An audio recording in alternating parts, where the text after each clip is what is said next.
tanto a nivel alveolar como parenquimatoso y que te va a producir alteraciones de la ventilación perfusión que van a ir en detrimento del deterioro y el deterioro clínico del paciente, ¿verdad? Entonces, estos son los conceptos que tienen.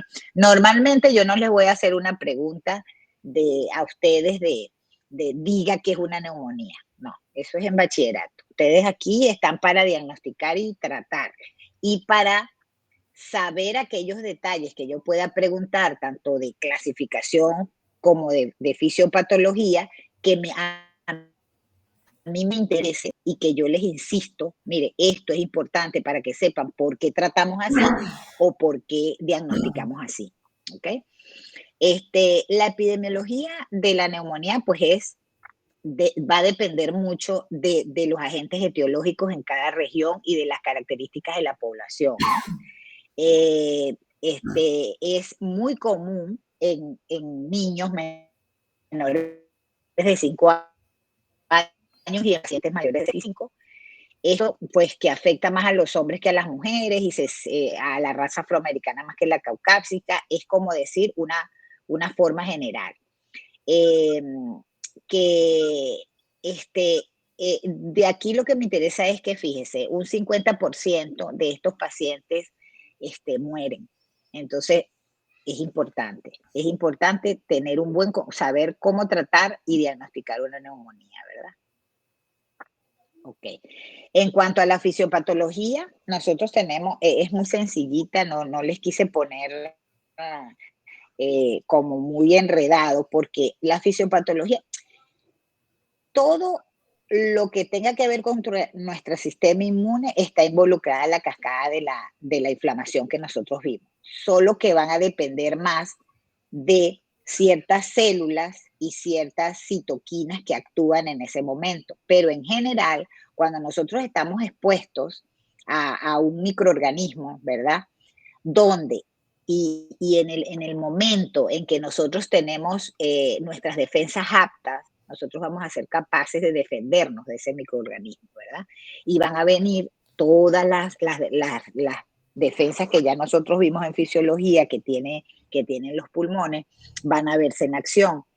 Pero cuando esa exposición a microorganismos se ve seguida de una alteración de los mecanismos de defensa, es cuando va a ocurrir una invasión, ¿verdad? Una respuesta inflamatoria que no va a ser suficiente y va a haber una invasión en el alveolo de estos microorganismos. Si esta extensión se va un poco más allá, se van a producir tres caminos en los pulmones. Si esta extensión, esta inflamación va más allá y hay una inflamación de tipo vascular, entonces va a haber lo que uno llama una bacteremia, que es la entrada de esas bacterias a la sangre y por supuesto la diseminación a todos los órganos. Va a haber, si esa extensión alveolar se queda únicamente en los pulmones, va a haber lo que uno llama una consolidación pulmonar. Y si eso se extiende al órgano inmediato, ¿verdad? Del pulmón, que es la pleura, pues va a haber un derrame, como llamamos paraneumónico, porque son producidos por una neumonía. Entonces, primero tenemos la consolidación y después el derrame paraneumónico. Todo esto, sobre todo la consolidación pulmonar, nos va a causar problemas de alteración, ventilación, perfusión. Por lo tanto, hipoxemia, por lo tanto, el paciente va a hiperventilar, se produce primariamente una alcalosis respiratoria y así vamos a encontrar signos de gravedad en el paciente. Cuando nosotros tenemos, ¿verdad? Una neumonía, hay diferentes tipos de neumonía desde el punto de vista fisiopatológico. Nosotros podemos tener una bronconeumonía, porque vamos a tener alteración bronquial y alteración del parénquima. Podemos tener una neumonía lobar que nos va a ocupar un solo lóbulo. Podemos tener una neumonía intersticial que nos va a ocupar también el intersticio pulmonar. Pero la neumonía lobar es la que, digamos, es como la más común o la más frecuente que nosotros vamos a ver. Y nosotros después que tenemos un pulmón, aquí les tengo un dibujito muy bonito que ustedes han debido ver en fisiopatología, que es, primero ocurre la congestión, del día 1 al 2, del día 3 a 4 hay lo que se llama una hepatización roja, que no es más que la inflamación vascular o todos los mecanismos de defensa vasculares que nosotros tenemos se van hacia ese sitio tratando de aislar el daño tanto epitelial como parenquimatoso, y después ocurre una hepatización gris, que ya es la instalación de los mecanismos de defensa, que es la producción de pus, que nos va a dar esa coloración grisácea del pulmón, que normalmente es rosa, ¿verdad? Y posterior, del día 8 al día 4, dependiendo de los mecanismos de defensa nuestros, va a haber una resolución de esa neumonía. Muchas veces puede ser espontánea, muchas veces ya necesita ayuda, dependiendo de las condiciones del huésped, va a necesitar intervención nuestra, ¿verdad? Este, y va a pasar. Entonces, lo que está arriba es lo que vemos nosotros anatomopatológicamente, y lo que está abajo, pues, es lo que se va produciendo, las alteraciones que se van produciendo tanto a nivel de los macrófagos, etcétera, ¿verdad? Ok, nosotros tenemos, si hay alguna pregunta, me pueden detener, ¿ok? Ajá, tenemos que existen ciertos factores de riesgo para que esta neumonía pueda o no ir hacia una resolución espontánea o una resolución que tiene que ser ayudada por nosotros o tiene que tener nuestra participación, que es la edad en mayores de 65 y me faltó aquí, por supuesto, en los más pequeños, en menores de 5 y los pacientes residentes en hogares de cuidado, pacientes con comorbilidades, ¿verdad? Como todas estas que tenemos aquí, BOB, etcétera, etcétera, enfermedades crónicas que tenga el paciente y muy importante en nuestro medio, la condición social de estos pacientes. La mayoría de estos pacientes, y ahorita que allá las condiciones pues cada día están peor económicamente, hablando, pues hay más desnutrición y va a haber menos respuesta del sistema inmune no solamente en estas edades, sino en el resto. También condiciones como, por ejemplo, condiciones crónicas o enfermedades tipo VIH también ayudan a que estos factores de riesgo aumenten, ¿verdad? Ok, ¿cómo se clasifica? Nosotros clasificamos las neumonías dependiendo de dónde se adquiere. Y así tenemos la NAC, que es la neumonía adquirida en la comunidad, la neumonía nosocomial o intrahospitalaria, ¿verdad? Tenemos una presentación clínico-radiológica donde clasificamos a la neumonía en típica y atípica. Y tenemos la presentación que les hablaba de anatomopatológica, donde vemos la neumonía que puede ser lobarocementaria, puede ser la bronconeumonía por implicación de los dos, la intersticial, y no se las nombré, pero está la necrotizante o el acceso pulmonar, que en realidad se considera pues más como una complicación de la neumonía.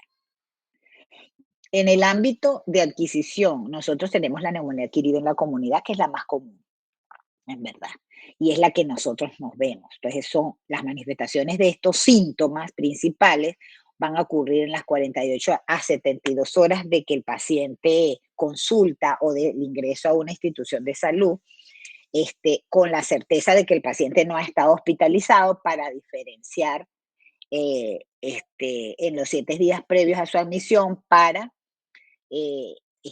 ¿cómo se llama? Para identificar o para diferenciar ya de una neumonía nosocomial.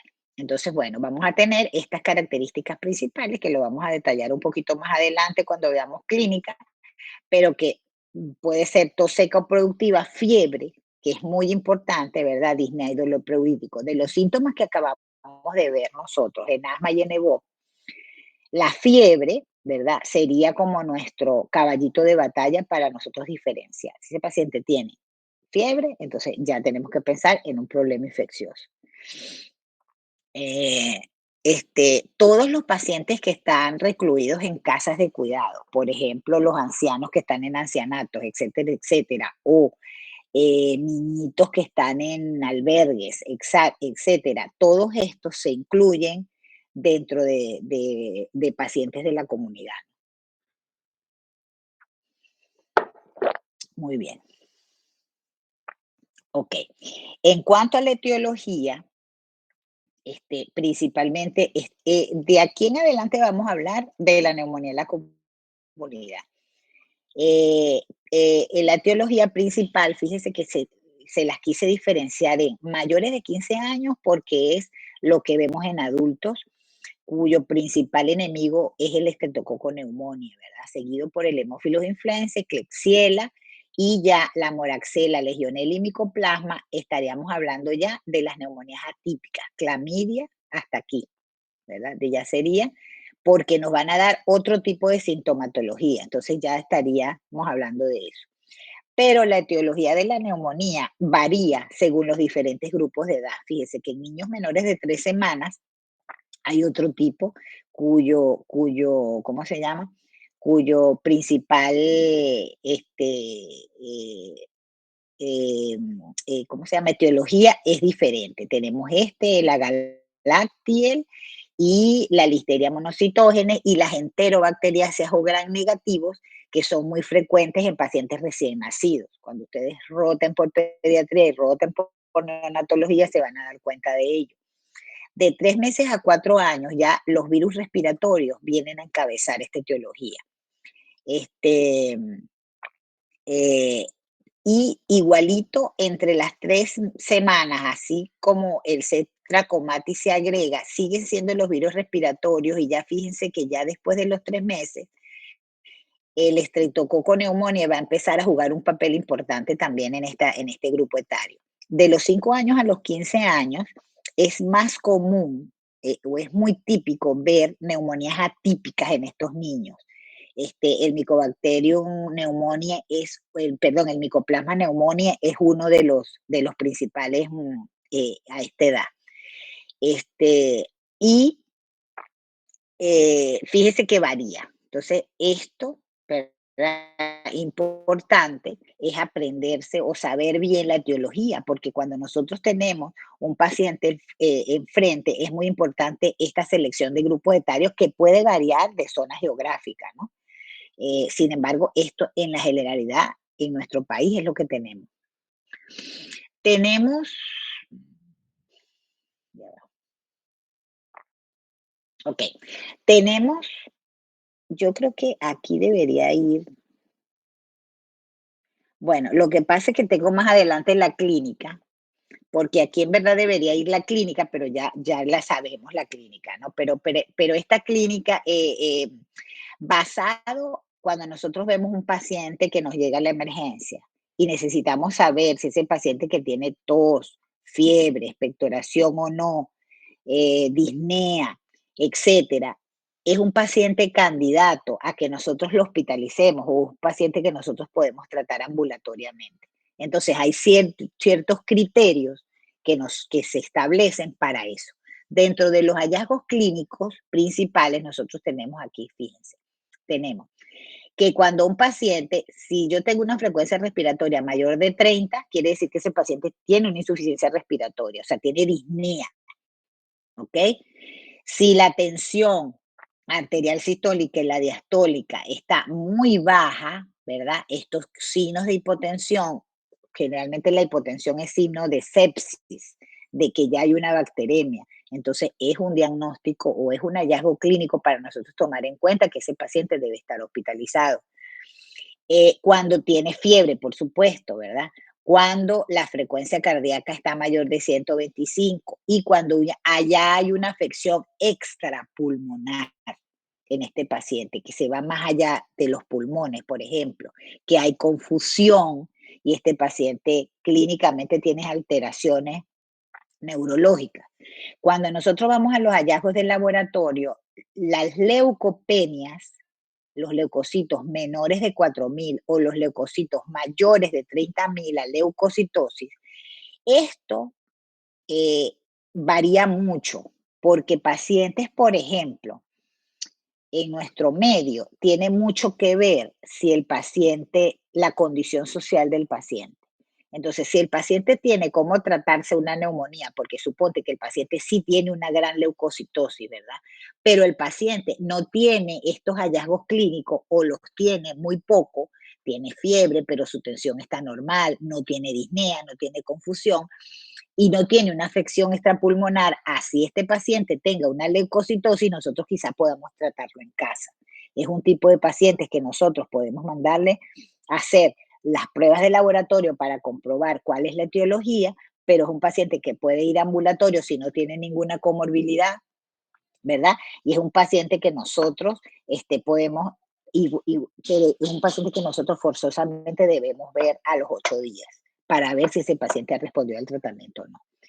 Cuando es un paciente anémico, ¿verdad? Cuando es un paciente con problemas renales, cuando es un paciente que es diabético, entonces ya es una condición que es una comorbilidad importante, ya es un paciente que nosotros no podemos y mandar a la casa, es un criterio de hospitalización. Este, bueno, esto del sodio, uno normalmente, bueno, normalmente si es un paciente diabético, si es un paciente que tiene una comorbilidad, pues uno hace generalmente pH, gases y electrolitos, y es importante cuando este paciente tenga un sodio menos de 130, porque sabemos que es un paciente que puede estar deshidratado. Entonces, es un paciente que debemos hidratar y es un paciente que debemos hospitalizar. En cuanto a la radiografía de tórax, nosotros si tenemos una afectación lobar, ese paciente puede tratarse ambulatoriamente, pero si tenemos una aventación multilobar o tenemos un derrame pleural o tenemos un acceso pulmonar, es un criterio de hospitalización, ya le dije. Estos criterios no pueden estar solos, estos criterios deben estar acompañados. También es mucho el tema en nuestro medio, en nuestro hospital, de si hay condiciones o no para hospitalizar a ese paciente. Si nosotros tenemos una emergencia full, el paciente tiene un acceso pulmonar, pero el paciente tiene una leucocitosis de 15.000, su pH y gases está bien. No hablo aquí del pH y gases, por supuesto, si hay una alteración en su gasometría, pues es lógico. Si yo tengo una presión arterial mayor de 50 y un oxígeno menor de 60, si él tiene disnea, porque ya tiene una insuficiencia respiratoria y tenemos que hospitalizarlo. ¿Por qué? Porque va a necesitar suministro de oxígeno, ¿verdad? Y va a necesitar probablemente antibiótico que debe ser administrado endovenoso. Entonces, todo depende de los acompañamientos, ¿ok? De estos criterios. Cuando nosotros hospitalizamos un paciente, pero el paciente tiene la suficiente gravedad a nosotros considerar a este paciente que no solamente debe estar hospitalizado, sino que debe estar en una unidad de cuidados intensivos, entonces tenemos los criterios mayores y los criterios menores. Estos criterios mayores, esto se requiere de un solo criterio mayor, pero al menos 3 criterios menores para poder llamar al intensivista, ¿ok? Porque si no, Trematerra nos mata si lo llamamos una, por una cosita. El doctor Dubú nos dice, no, usted está loca, no, no, mire, aquí le falta, ¿no? Entonces, para llamar a esa gente, nosotros tenemos que tener seguridad. Y dentro de esa seguridad está esto, ¿verdad? Están estos criterios. Un paciente con una insuficiencia respiratoria, por supuesto. Sin embargo,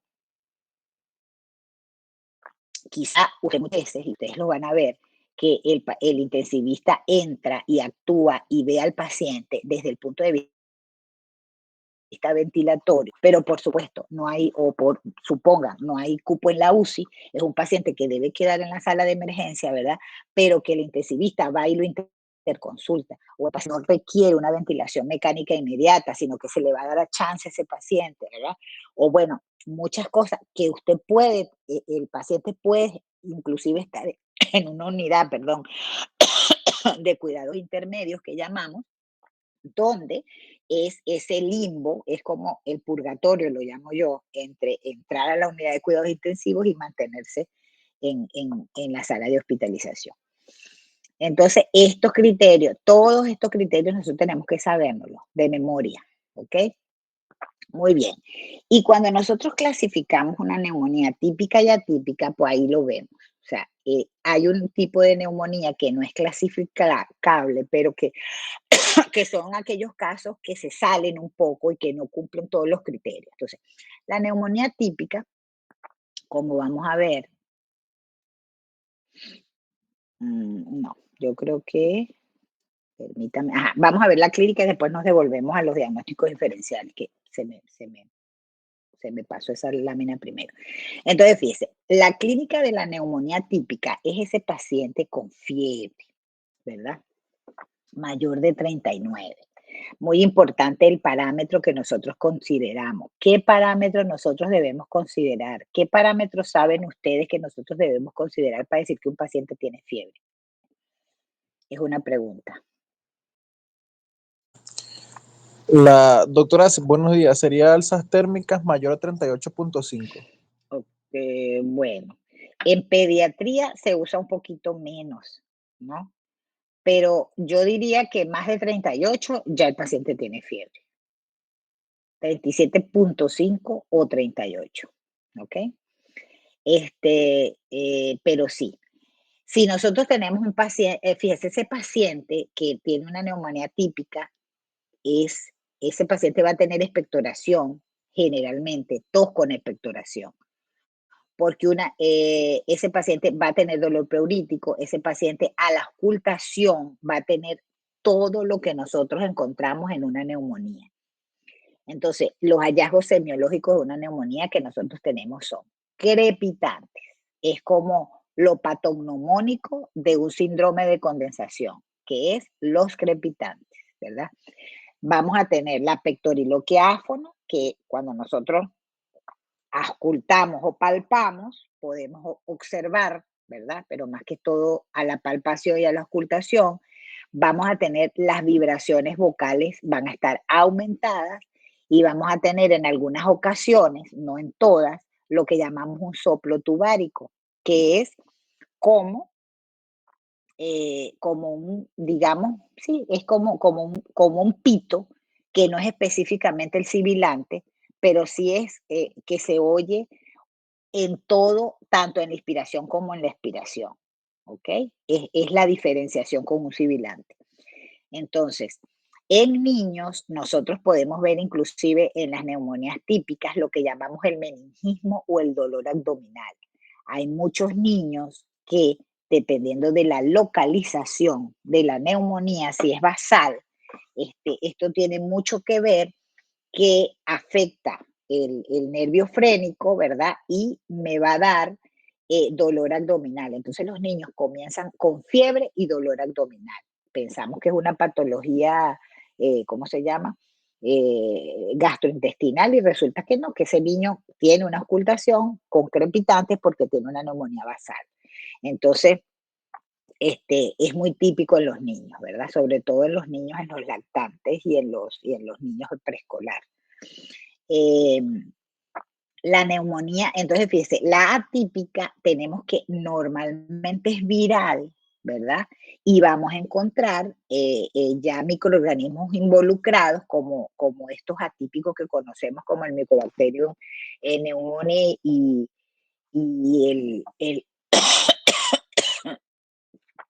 y el en menores de 3 años sobre todo, ¿verdad? Vamos a obtener estos gérmenes atípicos. En el adulto varía un poco y se habla un poco más de legionela, pero muy poco en nuestro medio, o quizás porque no tenemos cómo cultivarla, la aislamos muy poco y no sabemos mucho de legionela o pensamos que no, se la dejamos más a los pacientes o pensamos en ella más en los pacientes inmunosuprimidos. Entonces, fíjese, vamos a tener estos síntomas. Y en la típica es muy, muy, muy importante que no necesariamente la fiebre es tan alta. O sea, la diferenciación entre la bacteriana y entre la neumonía típica y la típica es que es muy alta, es muy escandalosa la fiebre en este tipo de neumonías cuando hay una condensación. Cuando no, nosotros vamos a encontrar esto sí, y vamos a encontrar que la fiebre es como una febrícula, ¿verdad? Es una fiebre moderada, la tos es más seca que productiva, o sea, es más no productiva que productiva, y es muy típico, sobre todo en los niños, lo que llamamos la faringitis o la coriza, que es como usted abre, examina ORL y ve como una membrana roja que ocupa casi toda la faringe, ¿verdad? Muy enrojecida. Y es muy típico los exantemas, ¿verdad? Sobre todo en niños y las diarreas, inclusive en el paciente adulto, la diarrea. Eh, este, la neumonía por micoplasma y por estos gérmenes atípicos, ¿verdad? En mayores de 3 años, da mucho cefalea y dolor muscular, da muchas mialgias, ¿verdad? Y da mucho, es muy típico, o bueno, no es muy típico, pero puede encontrarse síntomas extrarrespiratorios como neurológicos tipo Guillain-Barré, como miocarditis, por ejemplo, y como encefalitis en este tipo de pacientes. Entonces, volvemos aquí porque las diferencias es lo que le dije. Fíjese, la diferencia entre una típica y una típica es la ocultación focal. Nosotros podemos encontrar crepitantes y soplo tubárico y podemos encontrar crepitantes en la neumonía típica. En la atípica podemos encontrar unos crepitantes basales simplemente, ¿verdad? O no podemos encontrar nada, ¿ok? La leucocitosis podemos encontrar consolidación, la leucocitosis siempre es mayor de 12.000 con neutrofilia en los pacientes con una neumonía típica o bacteriana, porque se asocia mucho a que sea este tipo de bacterias, estreptococo, etcétera, y vamos a encontrar con desviación a la izquierda linfocitosis en las neumonías virales y en las atípicas. Em, esta es una, en realidad no se toma en cuenta y no está muy establecido estos criterios o tener uno o dos criterios para clasificarla de atípica o de típica. Sin embargo, si nosotros tenemos una consolidación, eso es un criterio, yo diría, mayor. El resto no es decir, fíjate, si nosotros tenemos una consolidación, ya nosotros vamos a tener crepitantes, por lo tanto, entonces esos serían como criterios mayores para una neumonía típica. Para una neumonía atípica, pues nosotros no vamos a encontrar esto, ¿ok? Podemos encontrar hallazgos, simplemente ningún hallazgo, sino que es la fiebre, es la tos seca y son más los síntomas extrapulmonares que rodean o que acompañan a ese paciente, ¿verdad? Ok. Bueno, ¿cómo hacemos el diagnóstico?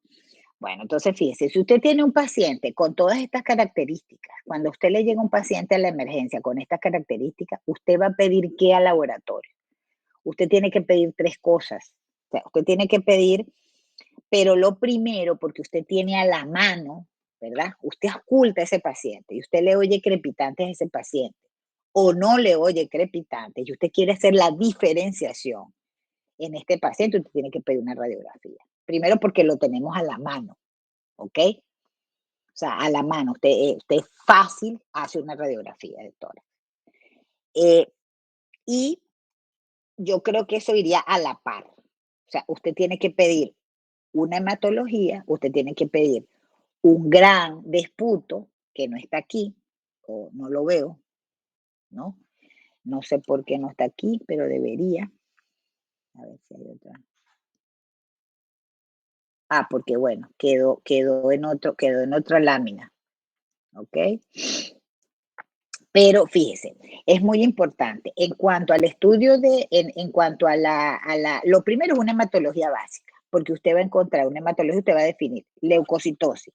Esa leucocitosis tiene desviación a la izquierda, desviación a la derecha. Entonces ya usted se está, ¿cómo se llama? Perdón.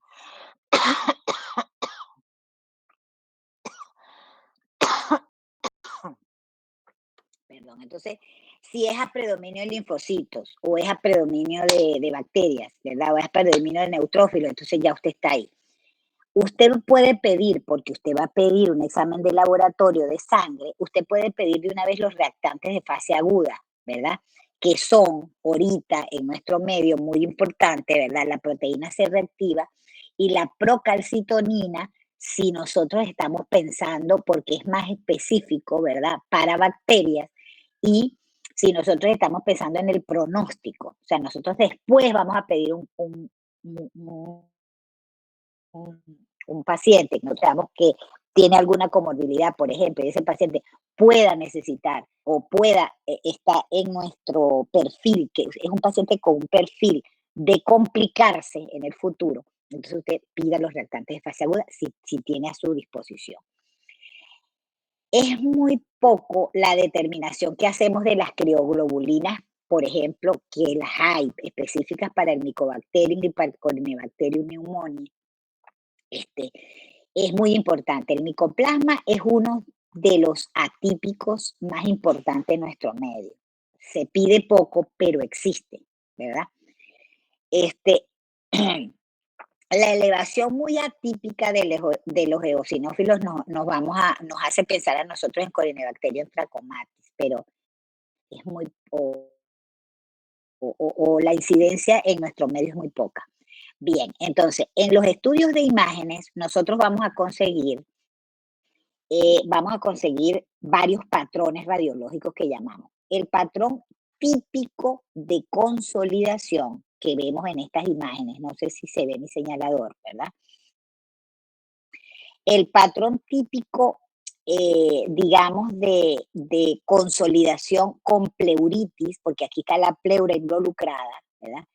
Y la bronco, o lo que llamamos la neumonía intersticial, ¿verdad? Que vemos, es un patrón como digamos, difuminado, o sea, no es un patrón específico, sino que es típico de las neumonías intersticiales, es un patrón intersticial, como lineal, que es lo que estamos viendo aquí.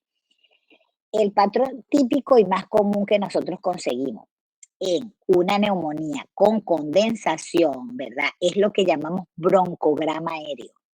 El broncograma aéreo es una característica de consolidado, que no es más que nosotros observamos, ¿verdad?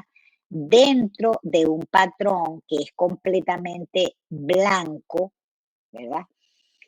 Vemos unas líneas que es los bronquios aireados dentro de todo este patrón blanco que no es más que pus.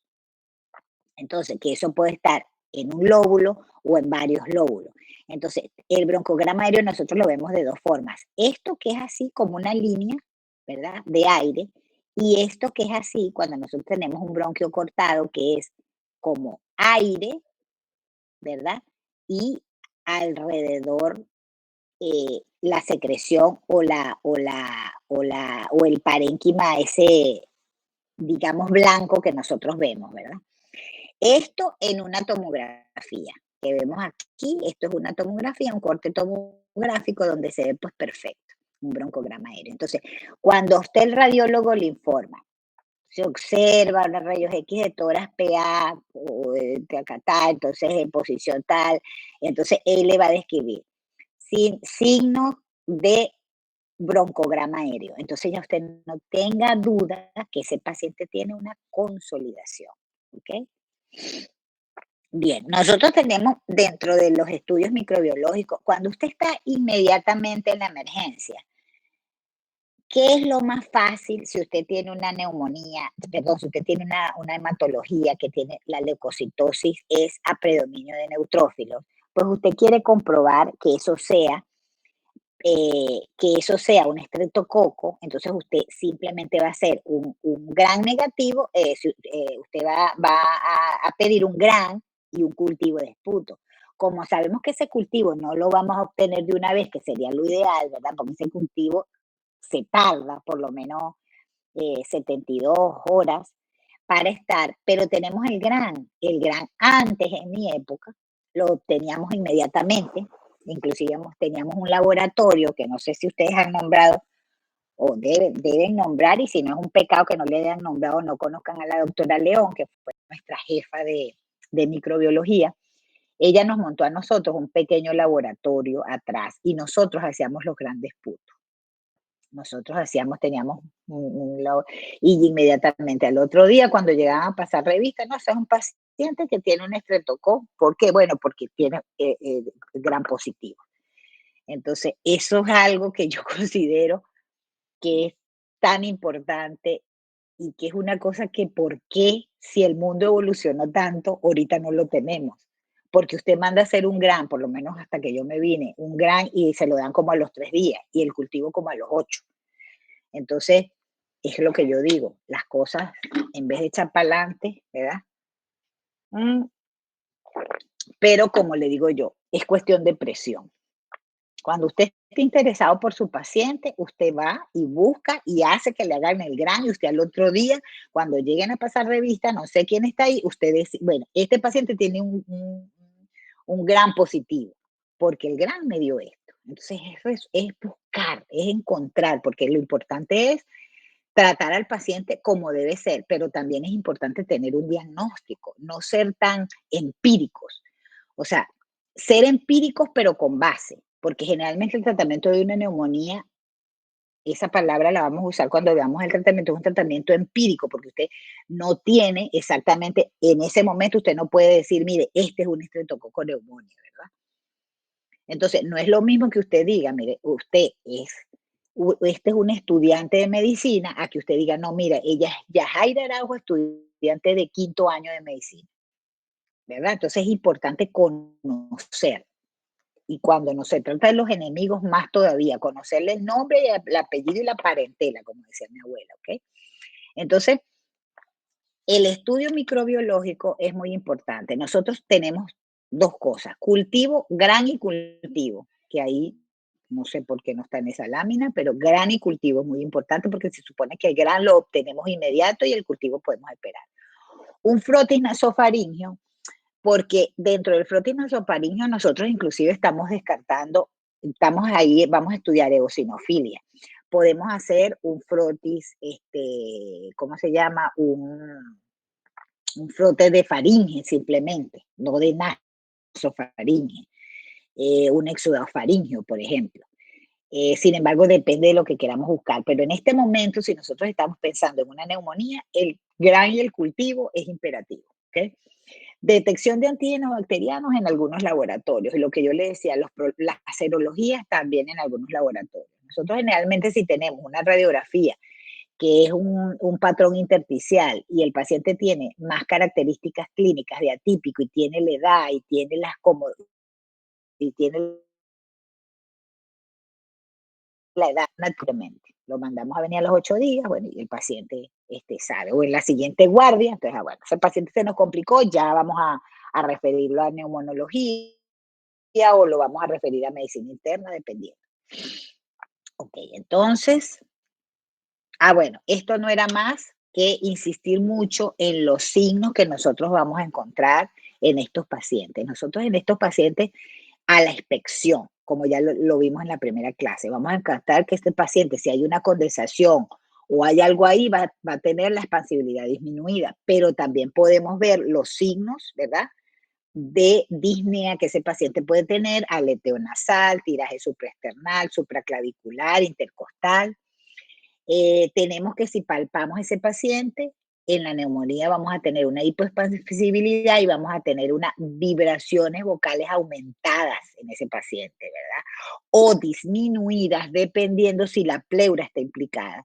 Si ese paciente tiene una pleuritis acompañado de una neumonía, porque es una neumonía lobar en la periferia, entonces ese paciente podemos tener vibraciones vocales disminuidas en ese momento, más no abolidas, que es la diferencia con derrame pleural, ¿ok? Y a la percusión vamos a conseguir matidez, ¿ok? Y a la ocultación, todo esto que está aquí descrito. Pectoriloquia, broncofonía, que la pectoriloquia es como que cuando usted habla por la nariz, hace así, resuena la vibración vocal que usted está, ¿cómo se llama? Que usted está explorando. El soplo tubárico que puede estar o no estar, o puede estar o no estar, y los crepitantes que deben estar. ¿Okay? Bueno, nosotros tenemos un enfoque del paciente con A que ya les dije. El paciente nos llega, tenemos que evaluar primariamente qué tan severa o no es esa neumonía, cuál es su etiología y si dónde voy a manejar ese paciente, voy a seleccionar el tratamiento y lo más importante para nosotros, vigilar que ese paciente tenga una respuesta terapéutica, ¿verdad? Para eso hay unas reglas de clasificación pronóstica que uno tiene en el momento y que tiene mucho que ver con todo esto, con la edad del paciente, ¿verdad? Con los signos que consigamos, con lo que consigamos al laboratorio, y para eso, esta escala de clasificación de Fine nos clasifica el paciente en estratos de riesgo, ¿verdad? Y estos estratos de riesgo son los que nos van a dar a nosotros, como vamos a ver más adelante, unos criterios de hospitalización, ¿verdad? Que van a estar acá, o unos criterios de ingreso a UCI, como ya vimos. Tenemos una puntuación o esta escala, que es el famoso PCI, que es muy parecido, o es como una mezcla del FINE, agregándole otras cosas, ¿verdad? Que nos da una puntuación. Dependiendo de esta puntuación, nosotros vamos a clasificar también el paciente en clase 2, 3, 4 y 5, ¿verdad? Dependiendo de todo esto que está acá. Esto es bastante, ¿cómo se llama? Como esto eh, es bastante, como, es como largo, pero en verdad al final deja de ser complicado porque usted va a clasificar el riesgo de ese paciente, ¿verdad? Y si esa predicción de riesgo es buena, pues es un paciente que usted sabe que va a tratar ambulatoriamente, es un paciente, por ejemplo, el grupo 3 de riesgo, usted lo va a tener en observación 24 horas y va a valorar la respuesta. Y sabe que este paciente debe estar hospitalizado o debe estar en una unidad de cuidados intensivos. ¿Okay? Ajá.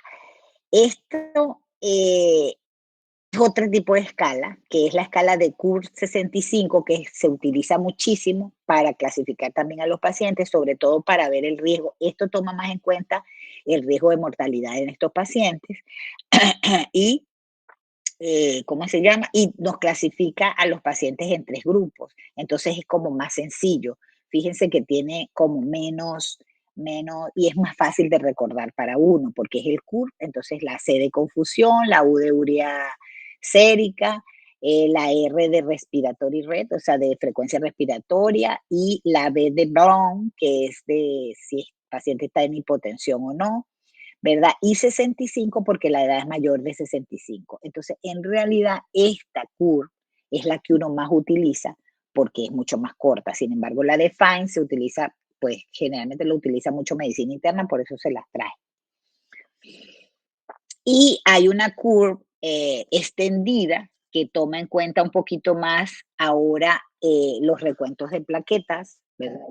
Y si la urea, la creatinina, la presión arterial baja, pero toma más, le agrega otros más, como es la LDH del paciente, la albúmina y el recuento de plaquetas, que se le agrega un poquito más por eso se le llama extendido, porque le agrega tres controles más. Eh, bueno, esto es un poquito más de lo mismo según la mortalidad y le agrega más, es sobre todo las recomendaciones que uno hace a esta puntuación cuando es una neumonía grave o severa, que el paciente pues con una neumonía grave, severa y muy grave, dependiendo del riesgo de mortalidad que tenga, eso no me interesa tanto. Entonces, fíjense, el tratamiento de la NAC es fundamentalmente empírico, tomando en relación mucho la edad del paciente, las características clínico-radiológicas, la gravedad de la neumonía y la resistencia bacteriana que usted ya tenga estudiada de su hospital, que es muy importante. No sé si en este momento tendrán ese estudio en el hospital, pero en mis tiempos se hacía por lo menos cada 5 años se hacía un trabajito de más y como generalmente uno debería interconsultar a microbiología para que vean este tipo de pacientes, sobre todo las neumonías graves o las que están hospitalizadas, porque para eso somos un hospital y para eso tenemos las especialidades, para que las especialidades nos ayuden. No se acostumbren ustedes como médicos generales a ser toderos. Así llamo yo a los médicos especialistas que quieren hacer todo. Porque para eso los microbiólogos son especialistas y me choca muchísimo que no se le dé la importancia que tienen a los microbiólogos en ese país. Porque, porque, porque así como yo estudié solo neumonología y mientras tú más te especialices o más tengas una especialidad, entonces quiere decir que estudias para eso, necesitas estudiar para eso, te concentras en una sola cosa y no hay más nadie que sepa eso que tú.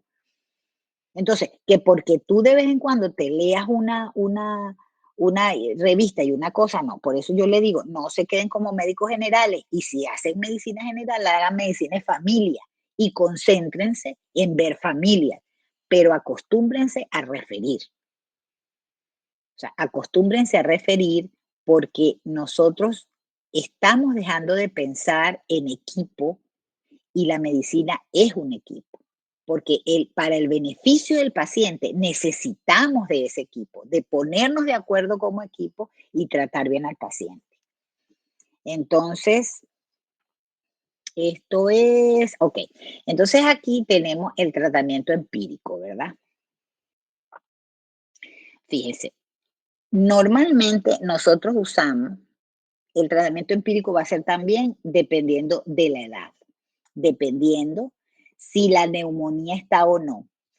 Tratamiento empírico ambulatorio. En los niños utilizamos las aminopenicilinas, amoxicilina, ampicilina, como tratamiento, como monoterapia, ¿ok? Todo eso va a muy importante y se los repito porque se nos olvida, es volver a tener el control de ese paciente a los 8 días, no dejar que ese paciente se nos complique en su casa solo, ¿ok? O que ese paciente nos llegue ¿cómo se llama? Con una complicación, que se nos acceda, que se nos llegue con un derrame. Entonces, no debemos dejar allá. Si usted ve que ese paciente vive en las condiciones socioeconómicas del paciente no son buenas, hasta pregúntele si tiene o no tiene para comprar el antibiótico. Todos esos detalles te ayudan a que ese paciente salga. Porque si no, si ese paciente, yo muchas veces tuve muchísimas peleas con los jefes de servicio porque cada quien tiene su papel, pero yo tengo el mío. Si ese paciente vivía lejos, ese paciente no tenía cómo comprarlo, yo lo hospitalizaba por 24 horas, siquiera que recibiera 24 horas de tratamiento. Y bueno, ok, tenía mis choques con los jefes, pero bueno, ya como ellos llegaban al otro día, ya se habían ido, llegaban al otro día cuando yo era residente, pues bueno, al otro día los daba de alta, pero ya por lo menos había recibido 24 horas de tratamiento, que es mucho. Entonces, esos pacientes te garantizan, o sea, garantizarle al paciente las primeras 48 horas de tratamiento es importante, es súper importante, porque a veces solo eso es suficiente. Yo hice desastres farmacológicos que yo llamaba milagros, porque en realidad desde siempre nosotros comprobábamos que no se necesitaba 7, 10 días para tratar una neumonía, que se necesitaban 5. Y generalmente lo hacíamos era porque el paciente no tenía para más, porque nos daban las muestras médicas de amoxicilina, por ejemplo, y nosotros repartíamos la amoxicilina que tenía 10, eso nos alcanzaba para 2 pacientes, 5 y 5, y vengan los 5 días para ver cómo está. Entonces, no se olviden de esa parte, o sea, esa parte humana que nos hizo querer ser médicos, no se olviden de eso. Y eso está en los pequeños detalles, ¿ok? Ok, si nosotros tenemos, fíjese que nosotros tenemos, por ejemplo, una neumonía con derrame pleural, pues es una neumonía que nosotros tenemos que hospitalizar, que tenemos que, si ese paciente se complicó porque usted ya le puso amoxicilina, ¿verdad? O le puso ampicilina y ese paciente no salió con eso, pues póngale otra cosa, un poquito mejor, póngale un ceftriaxone. Generalmente nosotros agregamos en el adulto un macrólido, ¿verdad? Y eh, por lo atípico puede ser, ¿verdad? Y generalmente ese paciente va. Inclusive podemos hacer esa combinación ambulatoria, dependiendo del paciente, ¿ok? Y la neumonía, ya esto es una complicación. Tenemos un acceso, es una neumonía necrotizante, es un paciente que por supuesto tiene que estar hospitalizado y ya vamos a pensar, ya no vamos a dar monoterapia en estos pacientes, sino que vamos a dar una combinación de bacterias específicas que ya lo vamos a ver cuando estemos, que generalmente son gran negativos, cuando estemos en la clase de acceso, que es una clase muy corta porque ya hemos, y las alternativas de meropenem, por ejemplo. Entonces, muchachos, muy importante escalar, no desescalar. Olvídense que las aminopenicilinas en nuestro medio, así ya yo tenga 5 años de fuera del ejercicio, sigue siendo nuestros caballitos de batalla para esos pacientes ambulatorios. Las aminopenicilinas solitas, ¿ok?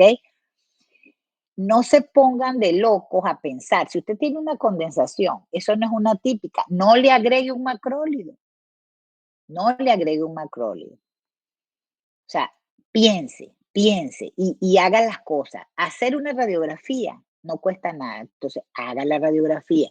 Si esa radiografía tiene una condensación, usted no tiene por qué estarse enrollando. Es una aminopenicilina porque estoy segura que ese es un estreptococo. Si es un niñito y no tiene nada en la radiografía y los hallazgos son eh, muy atípicos, pues mándele un macrólido para la casa, su claritromicina, ¿ok? Pero mándelo a venir a los 8 días, no me canso de repetírselo, ¿ok? Ok.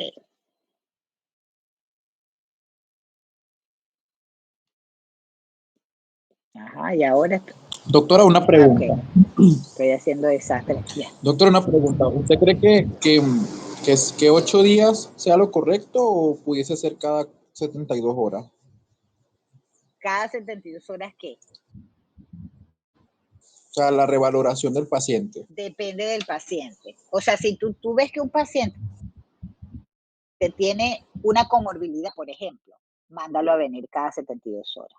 Pero normalmente si es un paciente que no tiene ninguna comorbilidad y es sus leucocitos están dentro de los parámetros, ok, que no sea una leucocitosis importante, que el paciente no esté desnutrido, por ejemplo, cualquier comorbilidad, mándalo a venir a los 8 días, sin lugar a dudas.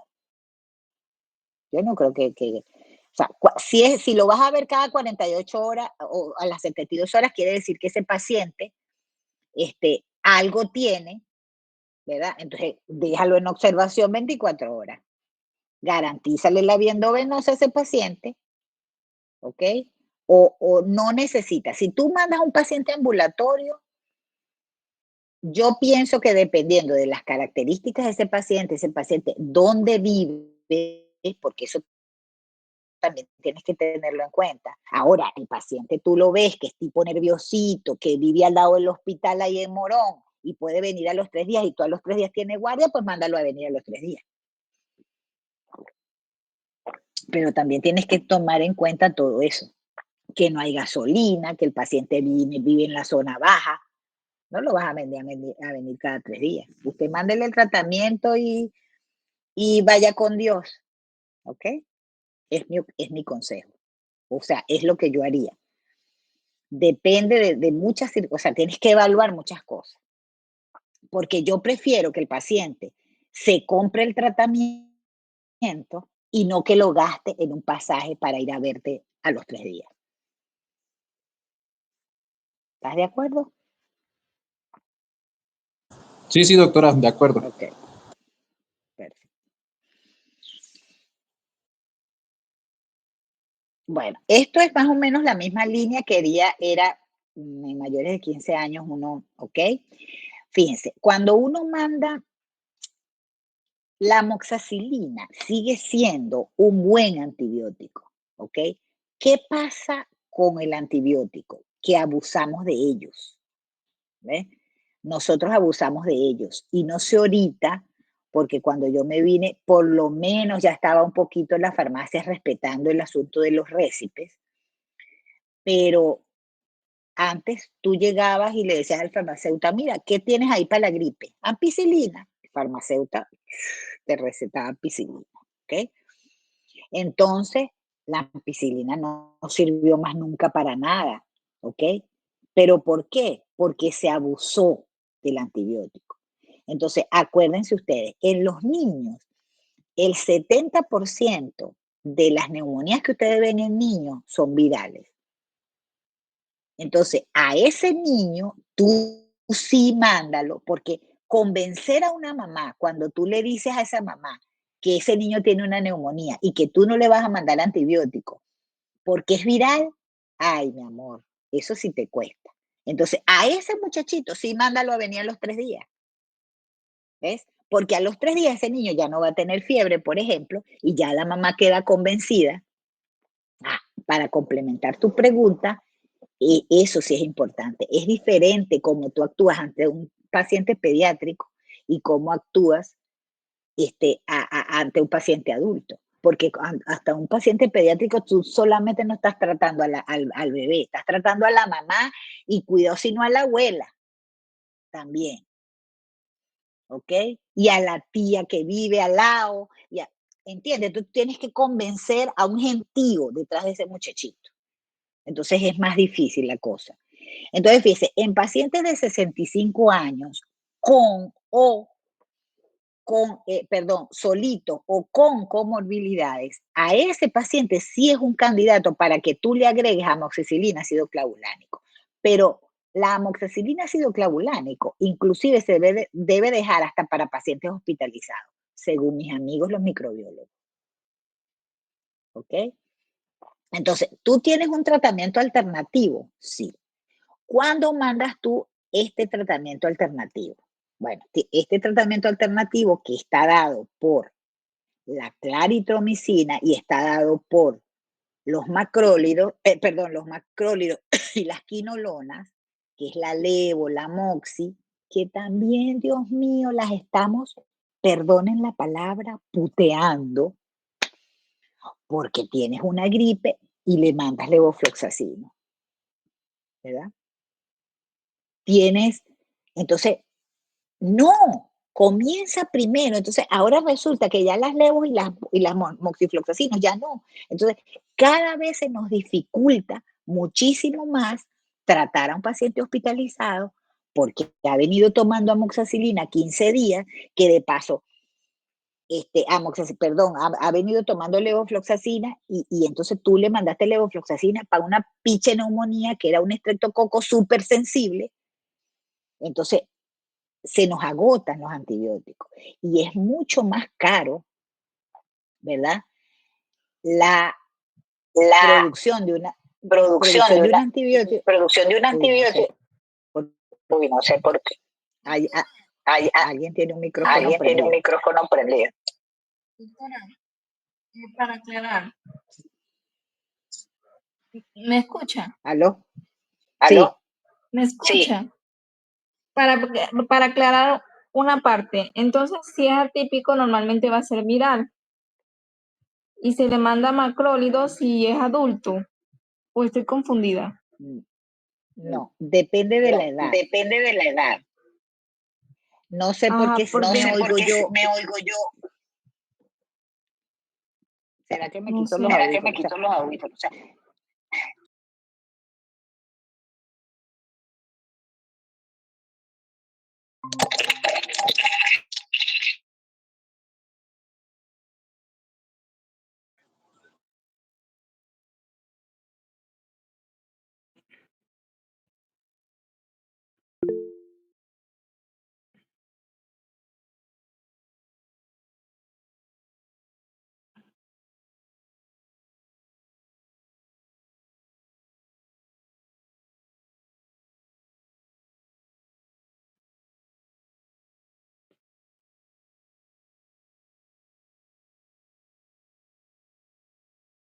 mira, lo que pasa es que para apagar el micrófono, o sea, si yo apago el micrófono después de que hablo, me tengo,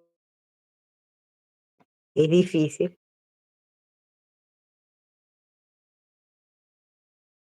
Ok. Ok. Entonces, bueno, yo igualito me quité mis audífonos por si acaso. Me están oyendo bien, ¿verdad? Sí, doctora, se oye bien. Ok, perfecto. Entonces, para contestar tu Bien, pregunta, doctora. hay que considerar ciertas cosas. Por ejemplo, ¿cuándo vas a mandar tú, cuándo mandas tú un macrólido? Cuando tú tienes una sospecha de una neumonía atípica, no típica. ¿Ok? Porque fíjate lo que tenemos aquí, tratamiento alternativo. Es diferente que yo esté tratando a un niño, ¿verdad? Un niño a un adulto.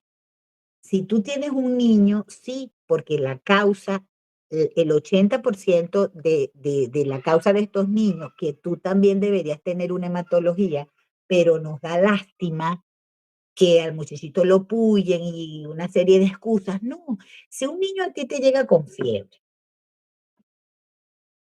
no tiene disnea, por ejemplo, ¿verdad? Porque, ¿qué pasa con esto, con los muchachitos? Los muchachitos, como ya les dije en la clase de asma, se acuerdan que tienen toda esta serie ¿cómo se llama? De patrones de sibilancias, ¿verdad?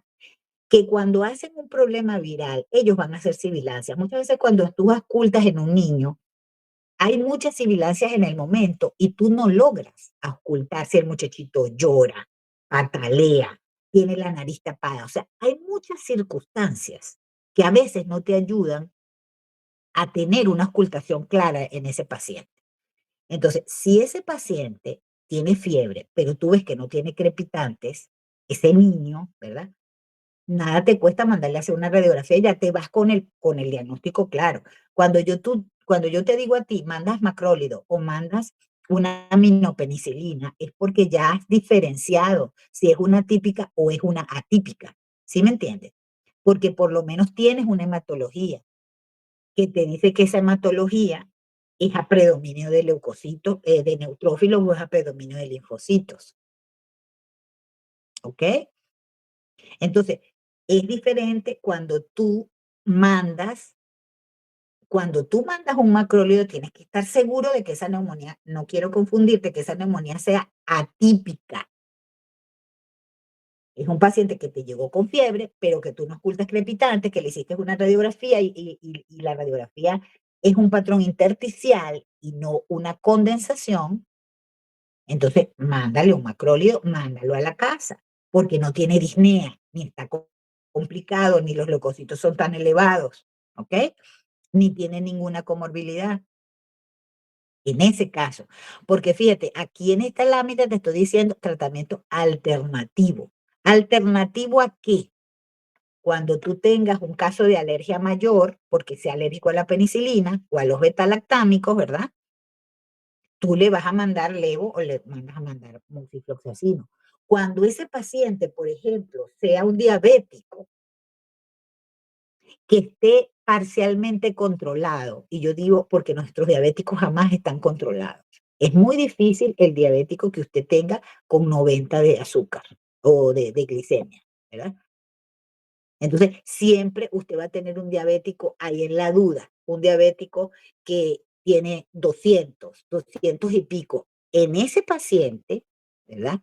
Si ese paciente vive lejos, para usted no hacerlo venir, como decía, no sé quién me hizo la pregunta de los 3 días, como él decía, mándalo a venir los 3 días si él vive cerca, pero si es un paciente, por ejemplo, que vive en la zona baja, es un diabético con 200 de glicemia, yo no le mandaría una aminopenicilina, yo le mandaría levofloxacino o moxifloxacino, ¿verdad? Porque estoy garantizando una buena cobertura antibiótica en el único caso, pero es un paciente que si ese paciente puede venir a los 3 días, yo le mando mi aminopenicilina y espero. ¿Ok? Contestada tu pregunta. Sí, doctora. Sí, Perfecto. gracias. Perfecto. Ok.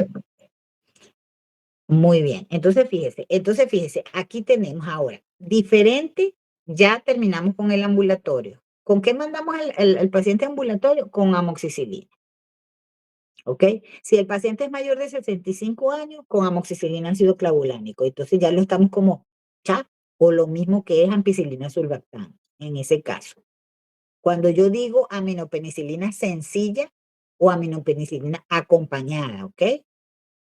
Entonces, si nosotros ya tenemos un paciente que es mayor de 15 años también, pero estamos ante un tratamiento endovenoso,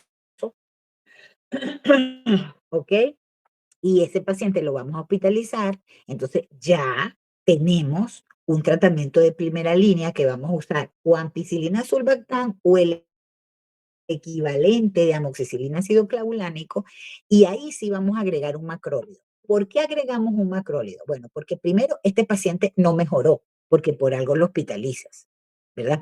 O este paciente tiene alguna comorbilidad, ¿ok? O acuérdense lo que acabo de decir del macrólido, ¿verdad? Con que te va a aumentar la capacidad, ¿cómo se llama? Va a mejorar la inflamación que pueda haber y eso te va a ayudar. Y está indicado porque es una evidencia, ¿verdad? No recuerdo exactamente, pero creo que es B, que la claritromicina ayuda a este tipo de pacientes que ya el tratamiento ambulatorio con ampicilina sola o amoxicilina sola no fue efectivo. ¿Por qué? Porque cuando usted hospitaliza a ese paciente, comienza a hacer un tratamiento empírico hasta que usted tenga el cultivo. Entonces, ¿qué pasa? Que muchas veces usted va a hacer el cultivo de ese paciente y ese, claro, usted va a tener otros parámetros porque usted, si lo hospitalizó, tiene que tener una hematología, tiene que tener ya los reactantes de fase aguda, la PCR, la procalcitonina, tiene que tener, o sea, ya su panorama cambia y su panorama mejora en verdad, porque va a tener muchísimo más cosas. Va a ser una radiografía de nuevo. Entonces, va a ver por qué ese paciente se hospitalizó, porque ese paciente tiene una comorbilidad y es diabético y tiene 300 de azúcar, ¿verdad? O porque ese paciente tiene una complicación, tiene un derrame pleural, o porque, o sea, todas las causas que están en ese cuadrito, que se lo tienen que aprender, ¿ok? Entonces, ¿qué vamos a usar nosotros como tratamiento alternativo a esta primera línea? O sea, ¿cuál es nuestra primera línea? Una aminopenicilina más un macrólido. ¿Y cuál es el tratamiento alternativo? Ya vienen las cefalosporinas de tercera en adelante, ¿verdad? O las quinolonas endovenosas. ¿Ok? Ajá. Y cuando los pacientes están en UCI, que eso son ya palabras mayores, ¿verdad?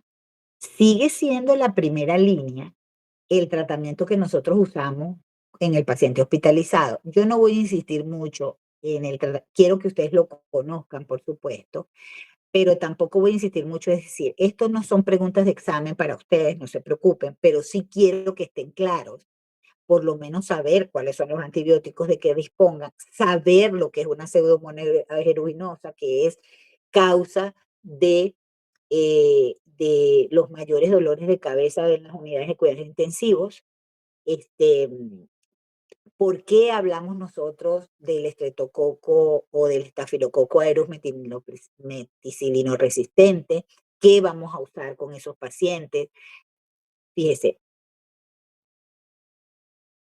Y fíjense lo importante que dice aquí. Se reserva el uso de la cefalosporina, porque las cefalosporinas tienen una capacidad, pero grandísima, de inducir la resistencia antimicrobiana.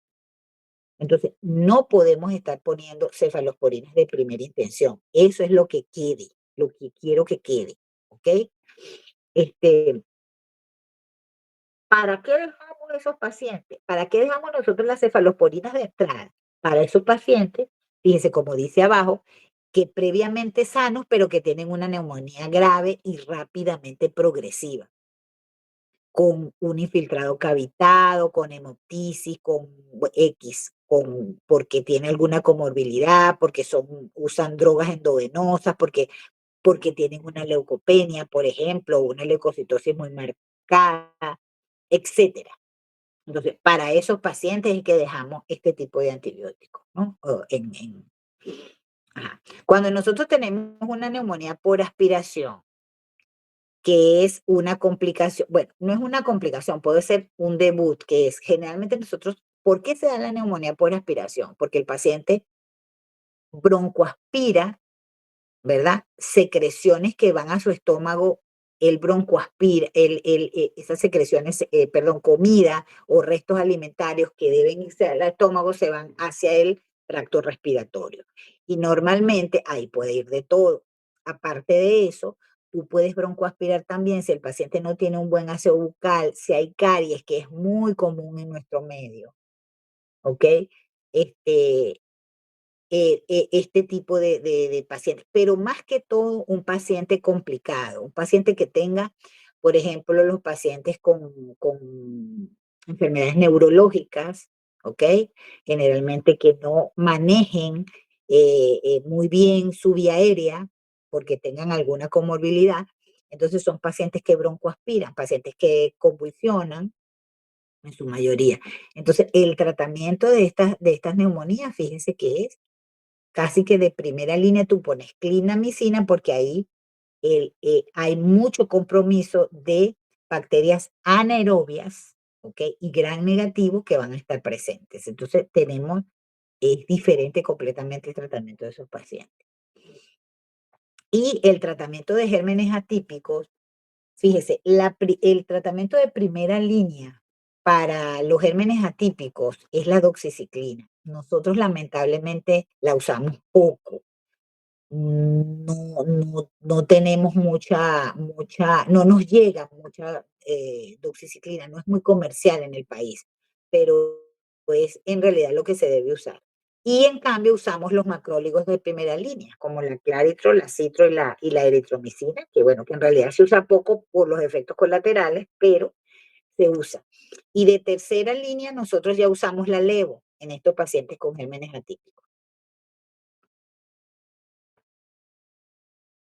Bueno, entonces, cuando nosotros evaluamos la respuesta terapéutica, cuando por supuesto desaparece la fiebre y hay mejoría de los signos de la tos, no generalmente cuando mejora la tos, porque tú puedes llegar a tener tos hasta 2, 3 semanas, hasta un mes después, ¿ok? Entonces, esa es otra cosa para evaluar, porque te mantiene la tos, pero la fiebre debe desaparecer en las primeras 48 a 72 horas. Tener paciencia, porque va a desaparecer inclusive a los 5 días. Entonces es importante, si tú ves que la fiebre no mejora, pero han mejorado los otros síntomas, ¿ok? Entonces es cuestión de evaluar. Y van a desaparecer las leucocitosis en los primeros 5 días también, primeros 3 días. O sea, no vale la pena que usted repita una hematología, porque hasta los 3 primeros días los leucocitos pueden estar elevados. Cuando tú tienes el antibiótico, que es un paciente hospitalizado, que el tratamiento va a ser puesto endovenoso, si es precoz, a las 48 horas, 72 horas, ya tú estás sabiendo ya eso, ¿ok? Ok. Muy bien. La duración del tratamiento pues varía. En el estreptococo ahí está lo que dura. Quizá los pacientes estos atípicos y los pacientes, por ejemplo, con complicación de empiema, etcétera, sí, más de hasta 21 días. Pero normalmente una neumonía normal, a los 7, 8 días, máximo 10 días, tú ya deberías estar, ese paciente ya no debería estar tomando antibióticos si la evolución fue favorable, ¿ok?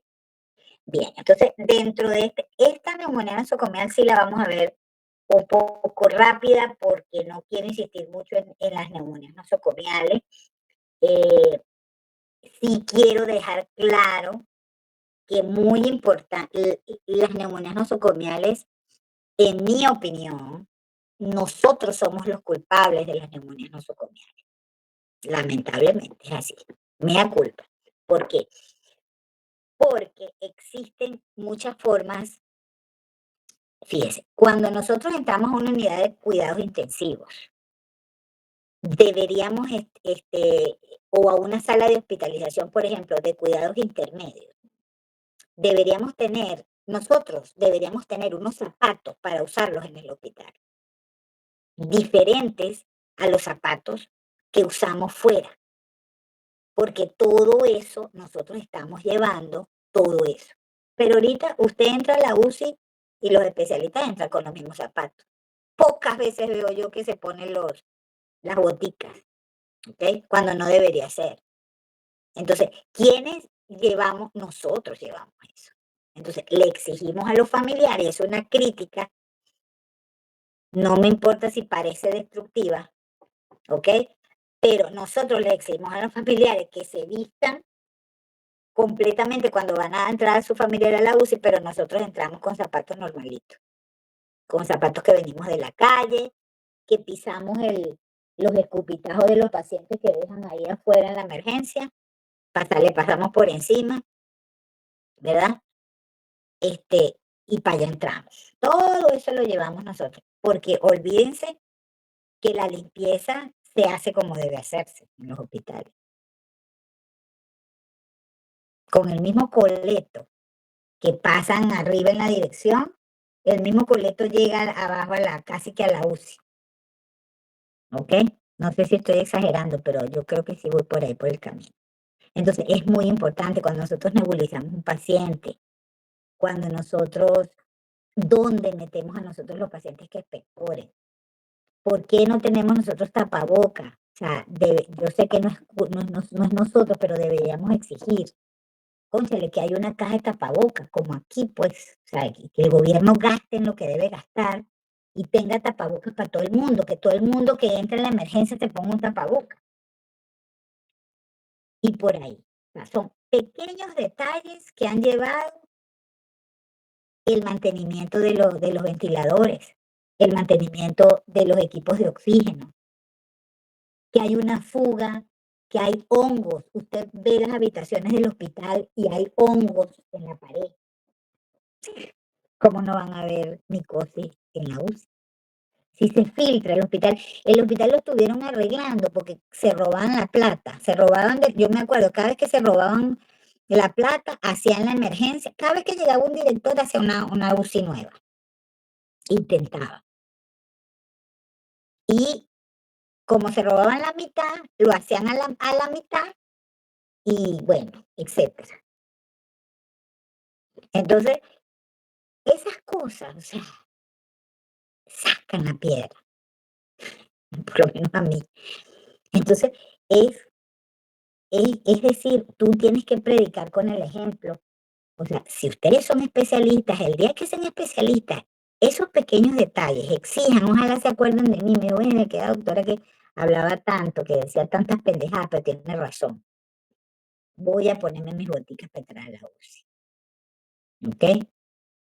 Voy a usar mis zapaticos cuando tenga guardia, uso mis zapaticos y me los pongo cuando está, y uso mis zapaticos ahí en el hospital, y ahí lo dejo, porque ¿saben qué pasa también? Que ustedes con esos zapaticos se llevan cositas para el carro, también. Esas cositas se van para el carro también. Y del carro se las llevan para allá para la familia, y no sabemos qué abuelita tenga usted con condiciones inmunológicas, o qué papá, o qué mamá, ¿verdad? O qué hijo, por ejemplo. Entonces, el lavado de las manos es importante. Usted no puede ver un paciente si usted no se lava las manos.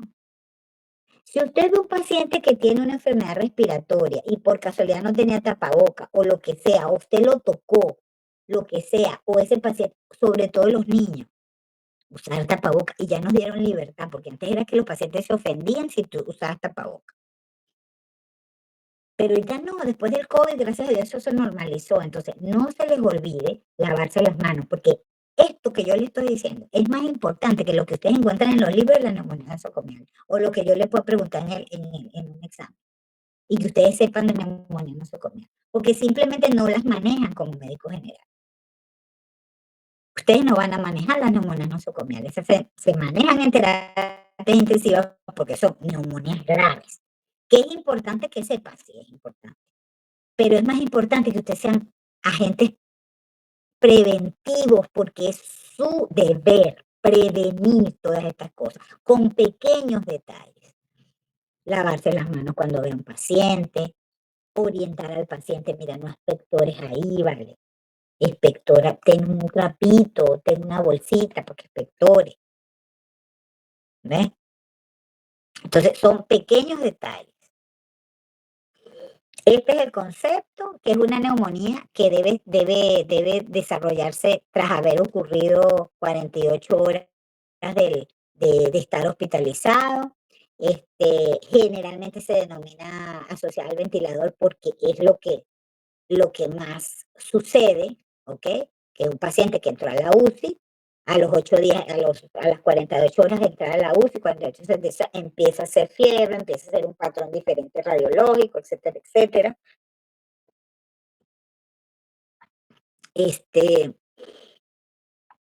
Hay factores de riesgo y para esto, sobre todo, fíjese, la estancia hospitalaria de mayor de 5 días por cualquier otra causa, ¿ok? La prevalencia de patógenos resistentes en la unidad, ¿verdad? Con colonización previa por estos mismos gérmenes multiresistentes, la presencia de shock séptico, ¿verdad? Esto según las diferentes guías de la LAC, de X, todo el mundo tiene una guía, Europa tiene una guía, Estados Unidos tiene una guía, todas estas son guías de sociedades que tienen trabajo suficiente como para tener el poder de hacer esto. Los pacientes con distrés respiratorio, los pacientes renales, que son generalmente viven en el hospital porque van a dializarse, ¿ok?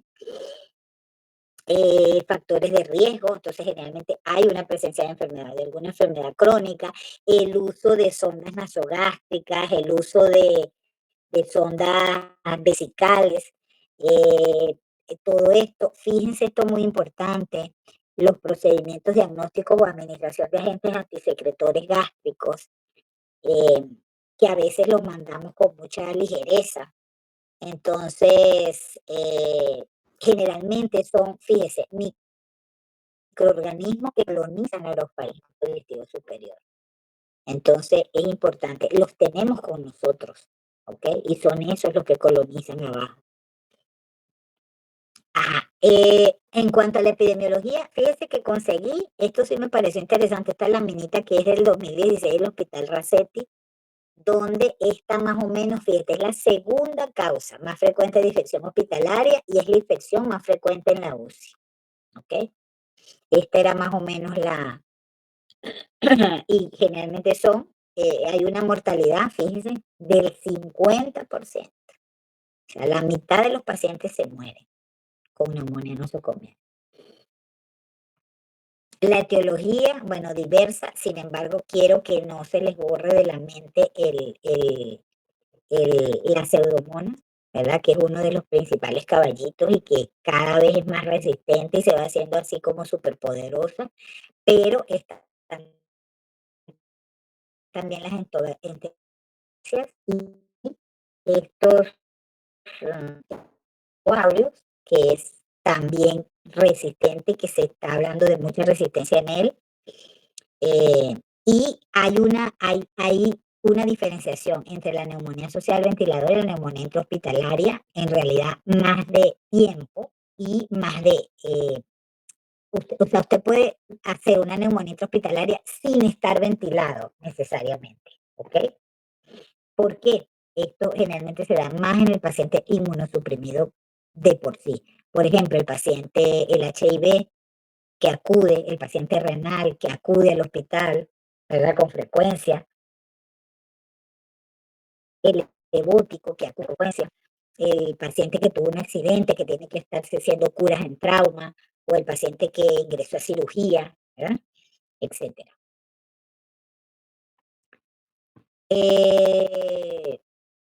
Bueno, fíjese, los criterios diagnósticos para una neumonía son nuevos infiltrados, que sean progresivos y que sean más de 24 horas del ingreso.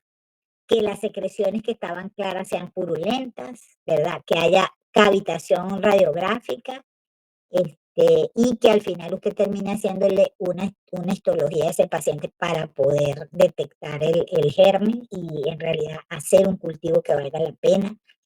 Se toman o se deben tomar muchas biopsias con broncoscopia o con el paciente intubado, se suele tomar, se suele hacer, y se suele tomar también cultivos así, con cepillo protegido, con broncoscopia, etcétera, etcétera. Eso no se hace mucho en la unidad de cuidados intensivos, pero sí lo hacen. Los intensivistas manejan el broncoscopio y toman muestras en este tipo de pacientes cuando ya, O sea, cuando en verdad los está volviendo loco el paciente porque no responde.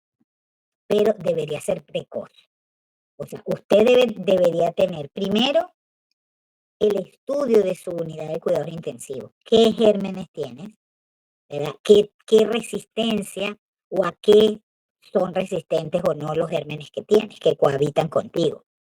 Y actuar en consecuencia. De hecho, es lo que siempre se hace en las unidades de cuidados intensivos. Tú siembras, ellos siembran, o sea, terapia intensiva hace una limpieza general, generalmente cuando no tienen pacientes, por supuesto, sus minitas de cultivo, ¿verdad? Y se hace como un recuento. Eso, hasta que yo estuve, lo hacía frecuentemente en la UCI, ¿ok? O cada tanto tiempo.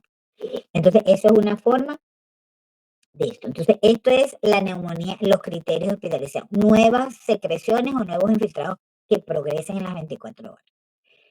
Eh,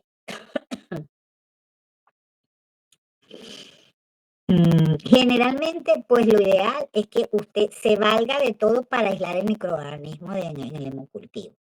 Entonces, en cualquiera de los, si tiene un líquido pleural, si tiene, que tenga lo usamos poco, pero de verdad, si usted tiene un acceso, lo ideal es eso también, que usted haga una broncoscopia y obtenga una muestra directa, ¿verdad? Del pulmón, directa, lo más directa posible para poder tener el verdadero germen, el verdadero aislamiento. Generalmente el diagnóstico se hace clínico, evidentemente, por la aparición de tos, expectoración o nuevos infiltrados radiológicos o fiebre o, acuérdense, también hipotermia, ¿no? Y esto, entonces aquí fíjense lo que les decía, el aspirado traqueal o el lavado bronquiolo-alveolar y lo que les decía al principio, los biomarcadores son muy importantes en terapia intensiva, ¿ok? El tratamiento, esto era para, no sé por qué tengo esa lámina ahí, pero esto ya lo vimos, los niveles de evidencia. Esto es lo que les decía, evaluar el riesgo de los patógenos y la mortalidad que yo tenga en mi unidad por los agentes multiresistentes. Y el tratamiento pues va a estar dado en base, ¿verdad?, a lo que yo tenga, que sería lo ideal. Entonces, generalmente vamos a tener las cefalosporinas de tercera generación encabezando este tratamiento empírico, ¿verdad? Vamos a tener un segundo grupo de patógenos multiresistentes, donde la Pseudomonas aeruginosa encabeza este grupo, y vamos a actuar en consecuencia. Y tenemos, este es el grupo de antibióticos que usamos normalmente o que están a la orden, ¿verdad? Dentro de los nuevos, tenemos estos que tienen actividad para los gérmenes estos multiresistentes del Streptococcus aureus y de la Pseudomonas aeruginosa que tienen actividad frente a eso, que son el acetacina pivacán, el ceftriaxone y este que está aquí, que es una asociación de cefalosporinas con, como decir la misma, con unos nuevos medicamentos análogos al sulbactam, ¿verdad? Y al clavulánico, que son el avibactam y el tazobactam. Estos son los nuevos antibióticos. No sé si hay de estos. Esto creo que lo actualicé el año pasado.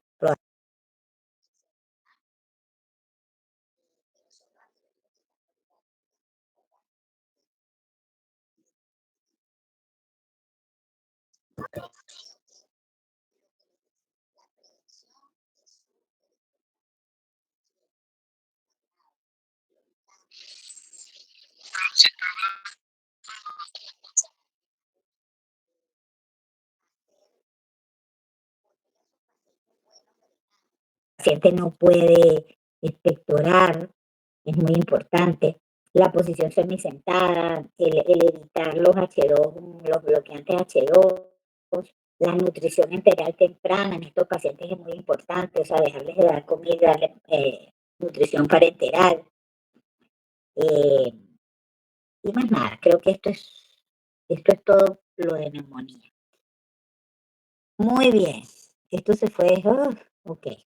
Mire, yo no sé de la tuberculosis, descansamos 5 minutos, 10 minutitos y nos vamos con la tuberculosis o le damos.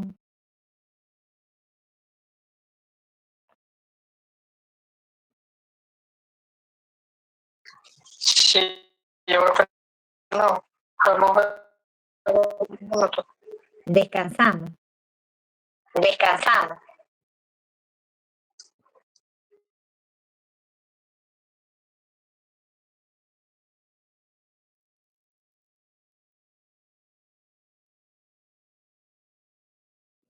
Sí, doctora, descansemos un poco. Oh, ella dice que sí descansa. Perfecto, 10 minutitos descansamos y nos vamos con la, ¿cómo se llama? Con la tuberculosis. Ok, doctora.